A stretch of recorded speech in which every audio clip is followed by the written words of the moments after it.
Day 1 of 2024 pre-season testing in Bahrain, and George Russell was keen to get going in the Mercedes W15. The Briton was the first driver on track and given the whole day to get to grips with the Brackley-based team's 2024 challenger. 7-time world champ Lewis Hamilton will take the wheel on day 2. Red Bull were the other team to run a single pilot all day, defending champion Max Verstappen given the first go in the RB20, Sergio Perez having to wait until tomorrow. Russell may have been the first driver to put rubber down in Sakir, but Verstappen bagged the maiden overtake of the season, the Dutchman putting the moves on Charles Leclerc at turn 1. Later in the evening, Max again let his racer's instincts loose, passing Russell going into turn 13, the Mercedes man opting not to fight. After Red Bull's dominant season last year, there's been much talk of Adrian Newey's design for the 2023 car's successor. If lap times are anything to go by, and in testing that's not always the case, then the 2024 Challenger again looks the one to beat. Verstappen had the fastest time of the day with a 1:31.344. Lando Norris was the lead McLaren on day 1, and despite a few lockups and hairy moments, the Briton bagged the team's best time during the twilight session for P2 after Oscar Piastri had done some sterling work in the morning. Both drivers finished in the top half. Considering where they were in testing 12 months ago, the Woking outfit should be very pleased after a fine day's running. Hamilton's move to Ferrari next year to race alongside Leclerc was the big story of the off-season. Carlos Sainz may feel he has a point to prove over the coming 24 races. If so, the Spaniard laid down his first marker in the afternoon session, besting his Maranello teammate's fastest time by over half a second. The Scuderia's new car, the SF24, looked a bit of a handful throughout the day, with both Leclerc and Sainz running wide on occasion. The 2024 grid will feature 2 new team names with a corresponding updated livery. The former Alfa Romeo team will now be known as Kick Sauber. Their cars are resplendent in fluorescent green and black.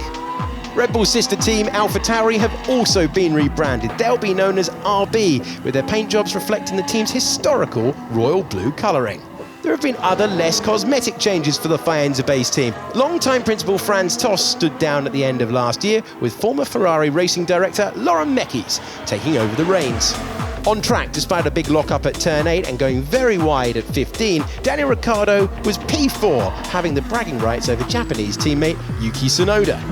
12 months ago, Aston Martin were quick out of the blocks, with Fernando Alonso bagging plenty of points and a few podiums for the Silverstone-based team over the season.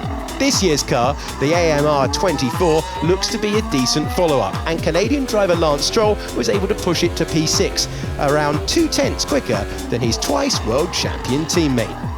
However, an errant part of the car caused consternation for a few. Stroll's dislodged wing mirror flying onto the track.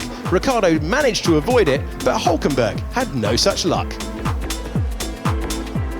Alex Albon had the initial run out in the Williams and became the first driver to stop his car on track, the FW46 grinding to a halt, the team blaming the stoppage on a fuel pump issue. Logan Sargent took to the track in the afternoon and grabbed another first, the first spin of the year. The American driver going hot through turn 9, hitting a slight bump on the circuit, which tipped him into a spin under braking, his car sliding backwards through the gravel.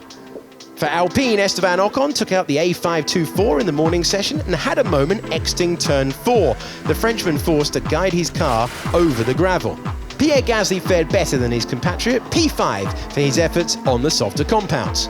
Kevin Magnussen suffered a lock-up at turn 8, the Dane possibly distracted by Russell, who, to his credit, was way off the racing line, but moving through the corner as the Haas driver approached. Both he and teammate Hülkenberg occupied the bottom 2 places on the leaderboard as the flag fell. The American team were another to make a major change in the off-season, saying farewell to longtime boss Gunther Steiner, promoting Director of Engineering Ao Komatsu to the big seat.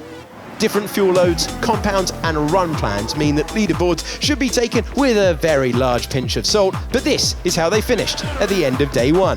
Max Verstappen was top of the shop, followed by Norris, Sainz, Ricciardo, Gasly, Stroll, Leclerc, Alonso, Piastri, with Zhou Guanyu completing the top 10.